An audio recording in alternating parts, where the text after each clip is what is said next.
Jay Weezy, I know. back at it, man. Yes, sir. Ready to get this work, man. Yes, sir, bro. Hey, we doing a Zone 2 run today. I ain't never done a Zone 2 run, so we finna see what it's like. Hey, this is a good training, a great training for your heart. You know what I'm saying? Discipline is about rhythm, not intensity. Yeah. You know what I'm saying? You gotta be longevity with this shit. You really wanna do this shit for decades and decades. Get some Zone 2 work in.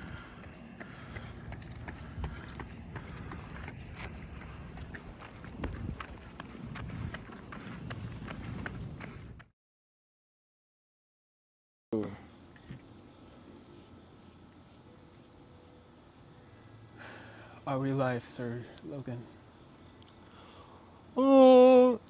Yes, Sergeant, we are live. In fact, we have started recording. Be advised, you are now in front of millions and millions of viewers. Make sure that you do not do anything stupid, sir. Over. So, are you saying that we started Pure Intentions episode number 44? Over? Sir, this is not episode number 44. This is, in fact, an outside episode, actually.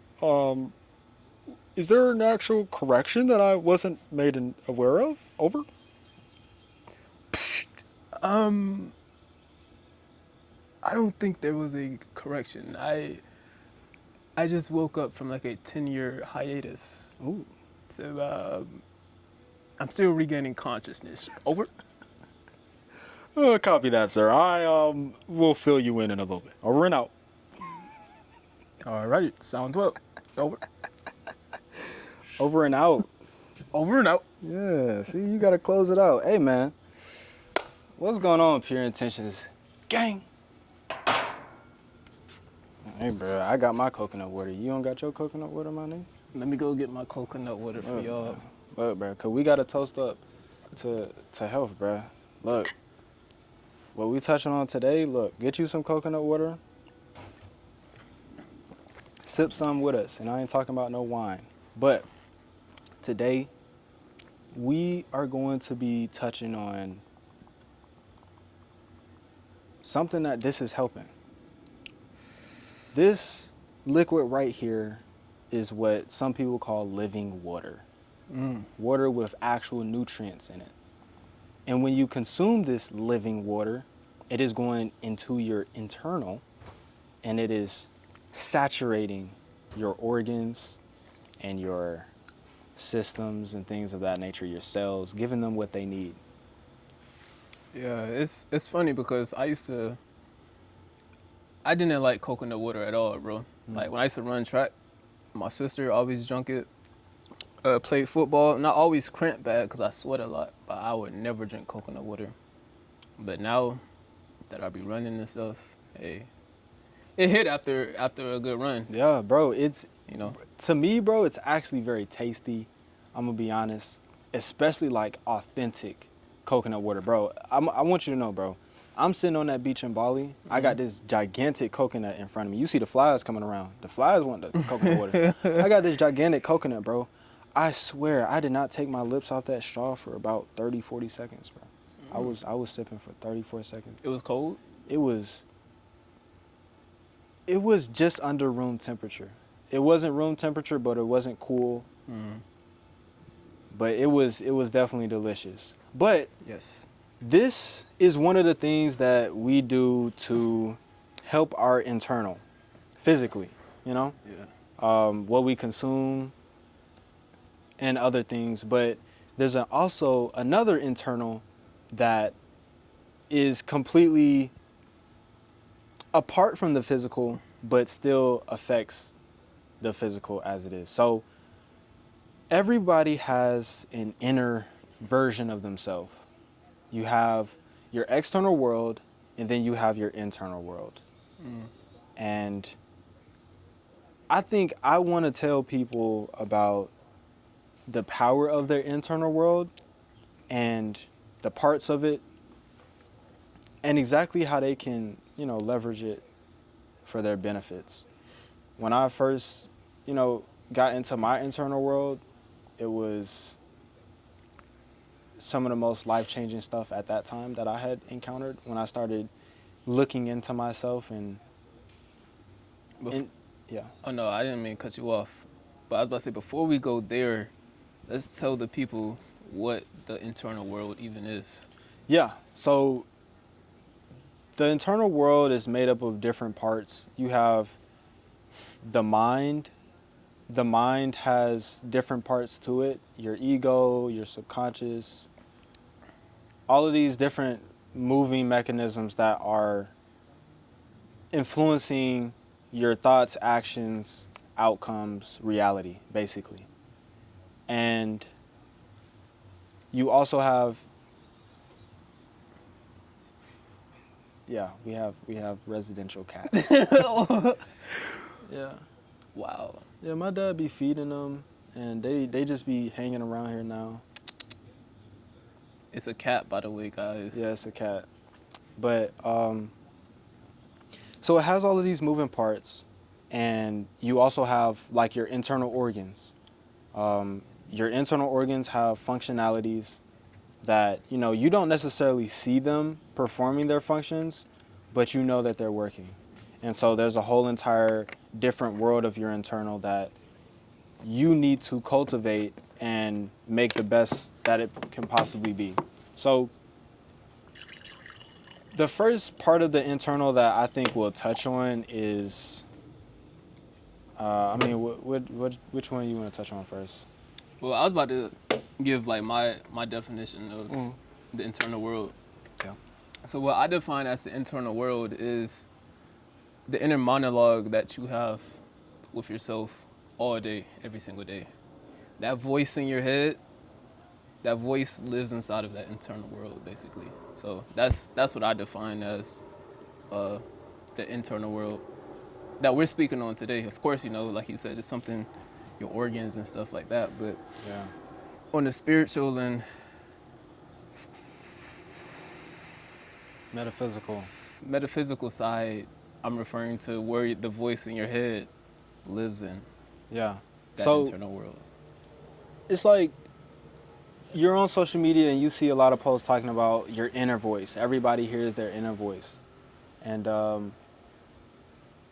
I think that as a human, very early on, you have an encounter with that inner voice, but you don't necessarily know what it is. It's like a gut feeling or this thing telling you this direction in your choices or whatever, and you don't really know where it came from. It just came to you. And that is most times the voice that is trying to push you forward. We also have other inner voices as well that can sway us in different ways. I had a thought yesterday that I was like, how in the world did I think about that? Like, where did that come from? It came from something I was watching, but it wasn't an actual thought that I would think. It was just something that popped up in my mind because of something I consumed. And so you have all of these different inner voices, but let's just boil it down to two. Let's boil it down to something simple so people can understand. You got the angel on one shoulder, you got the devil on the other. The devil is the one keeping you complacent, keeping you stagnant, saying, yeah, everything's okay. You don't have to do anything different. You don't have to change. You don't have to get better. You don't have to do anything. But this other side is like, you'll feel better if you change. You would feel better if you worked harder. You would feel better if you were not mediocre. Yeah. You know right now you are supposed to be being healthy, but you know right now, as your life is right now, you're in a decline. And you have that angel trying to let you know something and the devil. And depending on how your internal is set up and how you set it up and how you feel about it is the way that you're going to go. Some people are more positively charged than negatively charged. And by that, I just mean some listen more to that diminishing voice rather than that uplifting voice. Yeah. So to piggyback off that, it's this great analogy I found out about a couple years ago.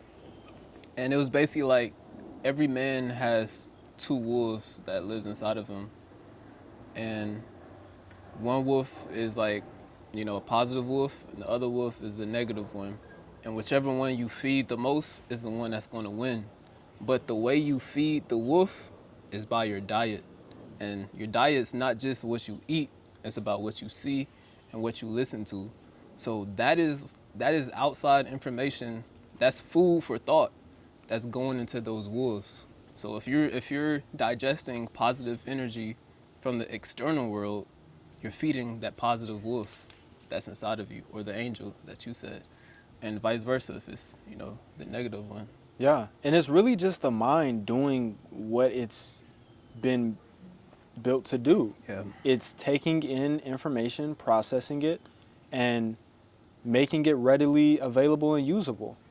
And some people, bro, like, I would say that throughout middle and high school, I definitely tailored more towards the negative side, because I don't know. I think that I wasn't aware of both sides and the importance of distinguishing both and picking which side, or even being able to weigh the property opportunity costs with both sides. I don't think I was able to do that at that time, but I was definitely immersed more in the negative side. And I noticed once I started consuming things like Gary Vee. Gary Vee is very uplifting. He's very blunt with how he talks, but started looking at, some Eric Thomas, some Earl Nightingale, stuff that's opening your mind and pouring into you rather than subtracting from you. I started to see myself shift from the negative side to the positive side.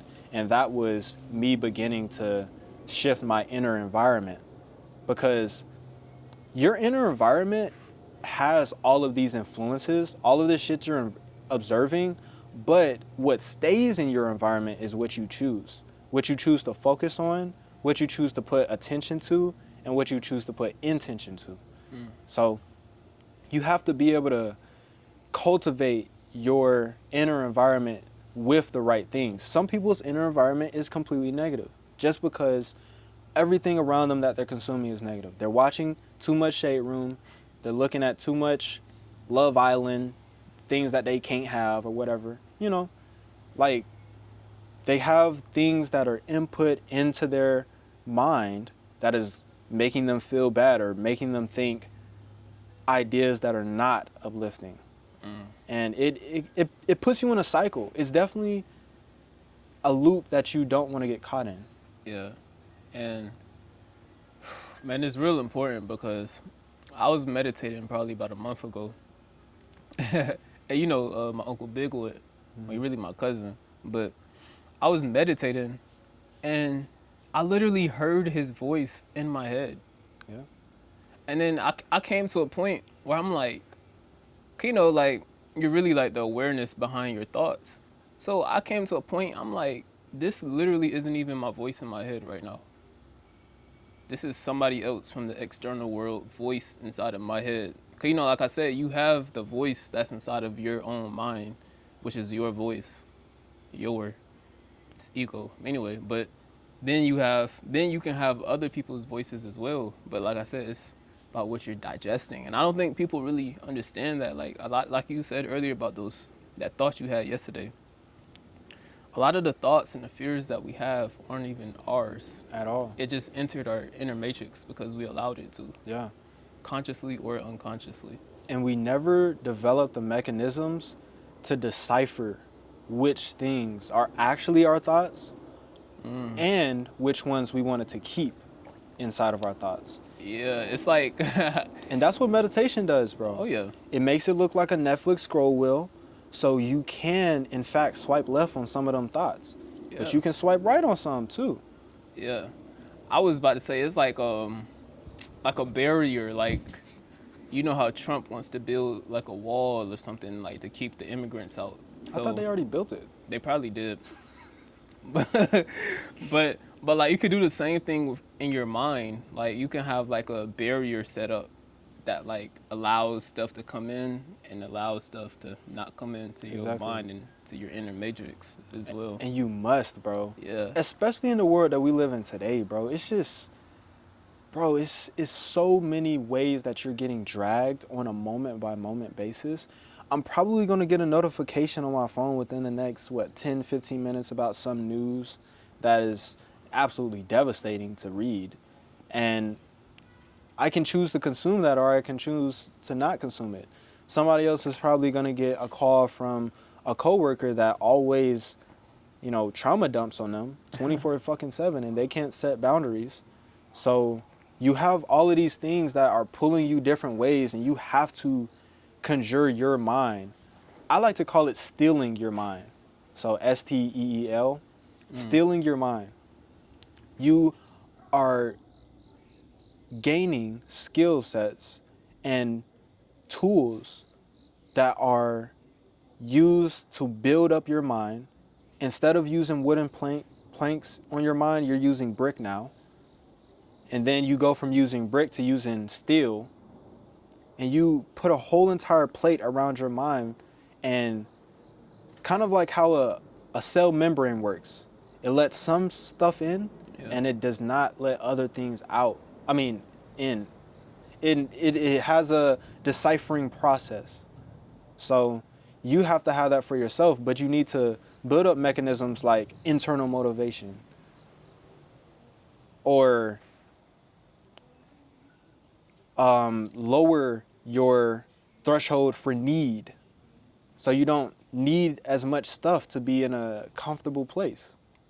A disclaimer I want for the give to the people is that like it's a muscle to be able to do this. Like you said, it's like you have to literally strengthen your mind to be able to decipher what you want to enter your inner matrix and what you don't want to. So I would say you have to, by doing that, you have to do some type of mental fortitude practices on a daily basis. Things that may be uncomfortable in the moment, you can find what's best for you, but it will strengthen your mind, because if you're weak-minded and you're trying to decipher what's going to enter your inner matrix and what's not, it's not going to happen. It's like your barrier, your wall, it's going to be weak. It's always going to get overflown by the external world. So practice mental fortitude, or do mental fortitude exercises, whatever it may be for you. Like a small one is taking a cold shower towards the end of your shower, or some shit like that. It's plenty of things you can do, but I just want to let the people know that you really can't just if you're at ground zero, like he said, you got to build your way up. It's a muscle, basically. Your mind is a muscle. Yeah, you're not going to start with the best tools. But Yeah. I made a video some time ago that was talking about going into the new year and taking the tools from the last year with you. Like, you have to do a recap on your years and see what new tools you've acquired and what uses they have inside of your life. When you begin to still your mind, you're going to have all of these things that are, telling you otherwise. They're trying to prevent you from putting steel on that place of your mind. Oh, maybe you should try this. Oh, don't think like that. Oh, you can't think like that. Oh, you can't do that. All of these things. But I would say the biggest thing that helped me still my mind was really, honestly, it might be a little bit of ego, but just staying away from, I would say, pinpointing the things that I wanted to lean in towards. So I wanted to look at more positive stuff, and staying away from the negative things as much as possible. Because, like, for example, unfollowing the Shade Room, that's something that definitely helped me. Yeah. One other thing that helped me is the things that prompted negativity in your life, you begin to shift your mindset towards. So one of the great examples that I'll give is you're walking in a mall and you see somebody's shoes that you don't necessarily like. You don't like their shoes.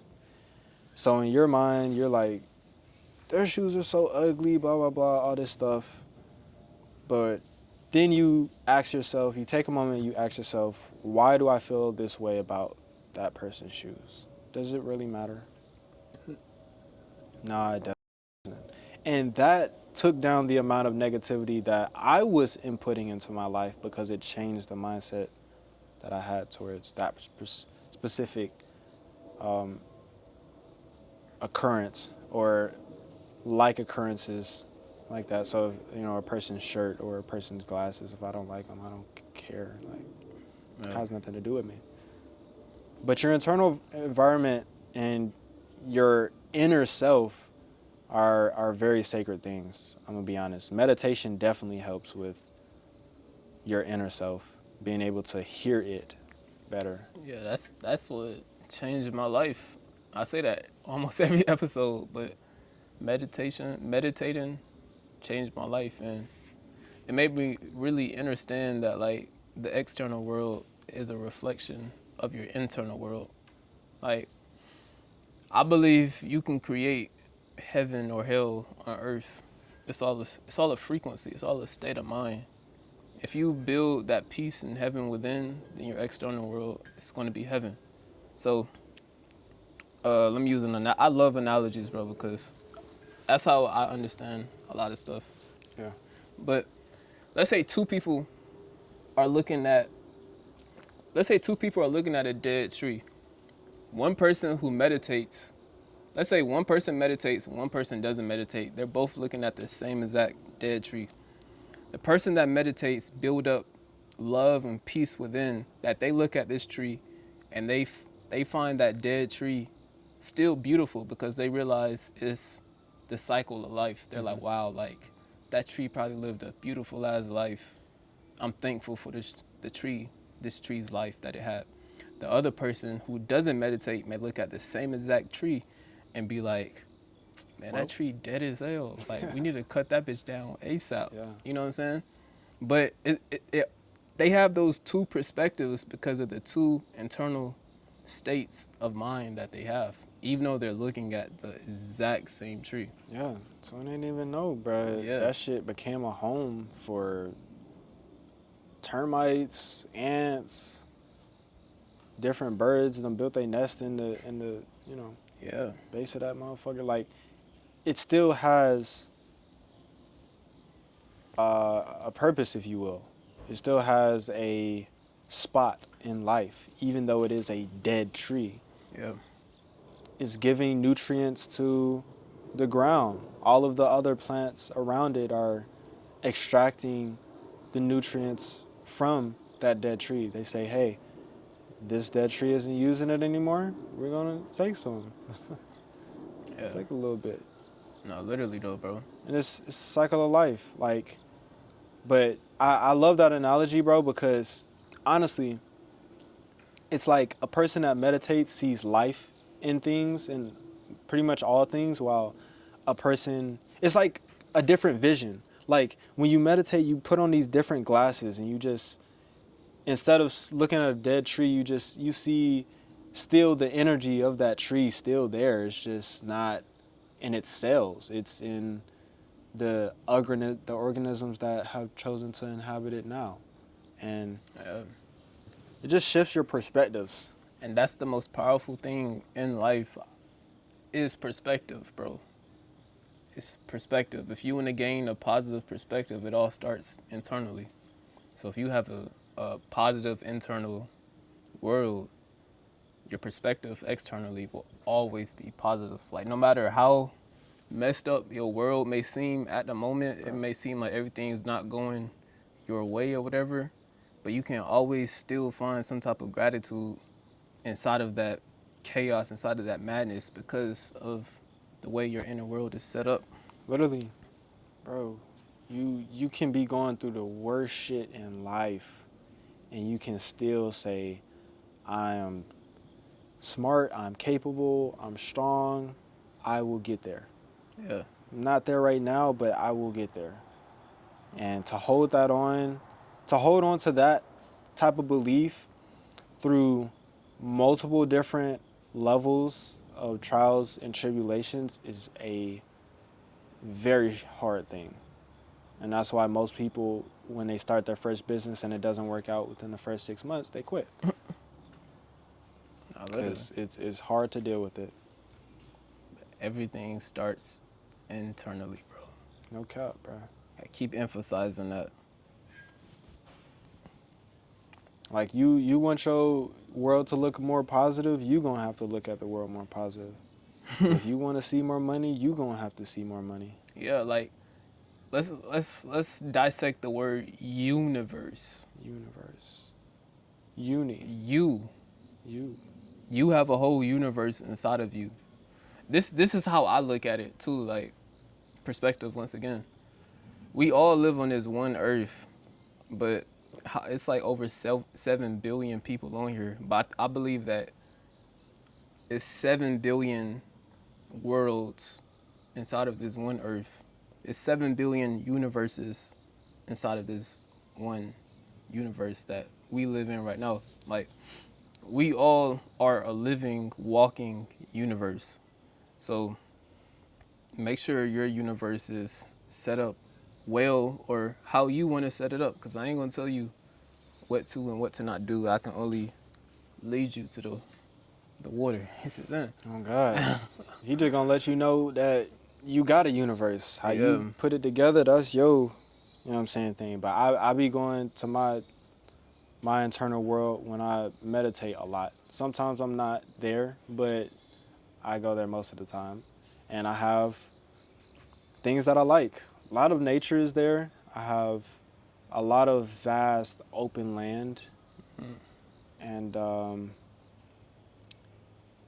it's kind of like endless walking. But it's pretty cool. Like it's not much at all, I'm gonna be honest. It doesn't really have any buildings or anything like that. It's just a lot of nature, honestly. And this is like when you meditate? Yeah, when I close my eyes. So there's 2 different places that I go to. I'll either go to that place or I'll go to a place that is just complete nothingness, but you'd probably think of it as just space, and it's just nothing, honestly. But like having that place for myself to go back to on a moment's notice in this type of world where a lot of shit is going on is very, very crucial, very useful. It's definitely helped me in continuing to move forward through life. And I think that a lot of y'all can get benefits from that. If you pay more attention to your internal, you'll see that, you know, you're not going to treat people as bad. You're probably not going to get treated as bad yourself. Like, it's a win-win situation dealing with your internal. Yeah, because you're not going to treat people bad because you realize that they are you. Literally, bro. And you are them. So that's when the term that comes in, treat people how you want to be treated, on a metaphysical term, is like really real. Yeah. Because you are literally them. They're just wearing a different mask than you. Yeah. During this simulation. But you got to ask yourself, how do I want to be treated? Yeah. And that's an internal process. Nah, literally. A lot of people don't even know that. That's why they stay in like toxic relationships or whatever the case may be, because they don't even know their own worth. They determine their worth off of somebody else's judgment because they never went internally and set up their worth system. Yeah. However this person give me feedback is how I am. If they say I'm doing bad today, I guess I'm bad. That's really unfortunate, bro. Like, oh, bro, I can't lie and say, like, for me personally, I could really care less what other people think, but my family and my closest friends their opinions hold the most weight to me. You know what I'm saying? Like if they say something, I would probably take it into consideration. You know, like I still won't fully just allow it to enter my barrier, but since it's love, their words hold weight. So I really take it into consideration. I'll sit back and be like, okay, woo. But if I don't agree, then shit, okay, then I ain't gonna let it in. Yeah, literally, bro. But yeah, bro, that's your internal. A very sacred thing, a thing that you should work on until you die. You should never think that it's completed. Your internal environment is always at stake in a world like this. Yeah. We have a lot of things at our opposing ends. So we need to build up our strength and know that we can at least have ourselves, you know. Yeah. That's all you got. Yeah, but this has been Pure Intentions Podcast. Join the Pure Intentions community. Follow the socials. Let us know how y'all been liking these new style of episodes. You know? Yeah. I've been liking it, bro. Yeah, me too. Like it's real chill. Like I be shivering inside of there. I don't be nervous, bro, but I be shivering.